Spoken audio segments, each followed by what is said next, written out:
Tanaman pala, Mythistica fragrans Hoyi, adalah tanaman asli Indonesia yang berasal dari Pulau Banda. Tanaman ini merupakan tanaman keras yang dapat berumur panjang hingga lebih dari 100 tahun. Tanaman pala tumbuh dengan baik di daerah tropis, selain di Indonesia terdapat pula di Amerika, Asia dan Afrika. Pala termasuk famili Myristicaceae yang terdiri atas 15 genus, marga, dan 250 spesies jenis. Dari 15 marga tersebut 5 marga diantaranya berada di daerah tropis Amerika, 6 marga di tropis Afrika dan 4 marga di tropis Asia. Rismunandar 1990. Tanaman pala merupakan tumbuhan berbatang sedang dengan tinggi mencapai 18 meter, memiliki daun berbentuk bulat telur atau lonjong yang selalu hijau sepanjang tahun. Pohon pala dapat tumbuh di daerah tropis pada ketinggian di bawah 700 meter dari permukaan laut, beriklim lembab dan panas, curah hujan 2,000 sampai 3,500 mm tanpa mengalami periode musim kering secara nyata. Daerah penghasil utama pala di Indonesia adalah Kepulauan Maluku, Sulawesi Utara, Sumatera Barat, Nanggeru Aceh Darussalam, Jawa Barat dan Papua. Pala dikenal sebagai tanaman rempah yang memiliki nilai ekonomis dan multiguna karena setiap bagian tanaman dapat dimanfaatkan dalam berbagai industri. Biji, fuli dan minyak pala merupakan komoditas ekspor dan digunakan dalam industri makanan dan minuman. Minyak yang berasal dari biji, fuli dan daun banyak digunakan untuk industri obat-obatan, parfum dan kosmetik. Buah pala berbentuk bulat berkulit kuning jika sudah tua, berdaging putih. Bijinya berkulit tipis agak keras berwarna hitam kecoklatan yang dibungkus fuli berwarna merah padam.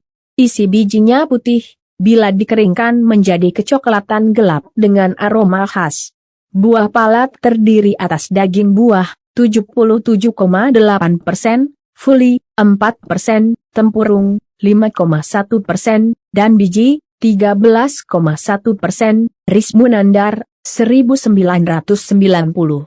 Secara komersial biji pala dan fuli, maize, merupakan bagian terpenting dari buah pala dan dapat dibuat menjadi berbagai produk antara lain minyak, atsiri dan olor-olor.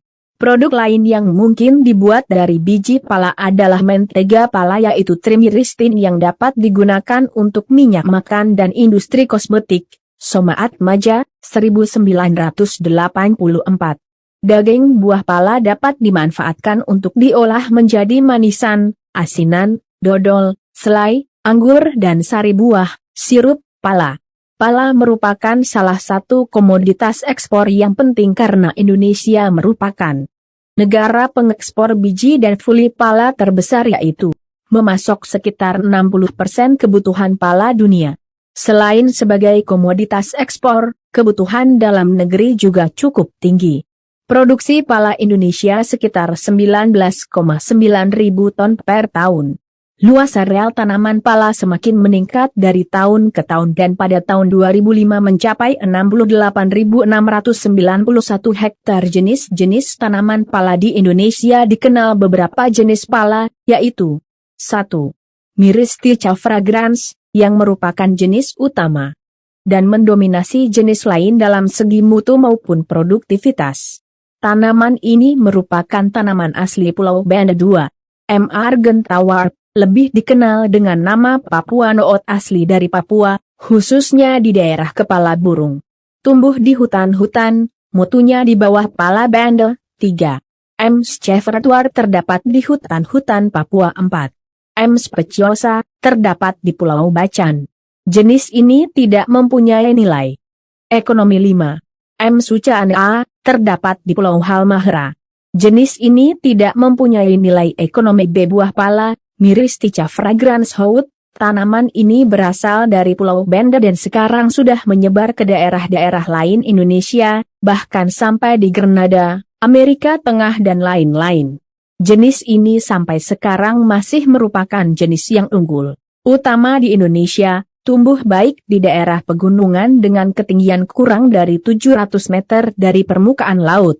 Jenis ini membentuk pohon yang tingginya lebih dari 18 meter dan berdiameter 30-45 cm. Teknologi pengolahan pala buah untuk keperluan rempah biasa dipetik pada umur 9 bulan sejak mulai persarian bunga. Buahnya berbentuk pear, lebar, ujungnya meruncing, kulitnya licin, berdaging dan cukup banyak mengandung air. Jika sudah masak petik warnanya kuning pucat dan membelah dua. Kemudian jatuh, gambar 1. Biji pala tunggal, berkeping 2, dilindungi oleh tempurung, walaupun tidak tebal tapi cukup keras. Bentuk biji bulat telur hingga lonjong, mempunyai tempurung berwarna coklat tua dan licin permukaannya bila sudah cukup tua dan kering. Namun bila buah masih muda atau setengah tua, setelah dikeringkan warnanya menjadi coklat muda di bagian bawah dan coklat tua di bagian atasnya dengan permukaan yang keriput dan beraluran.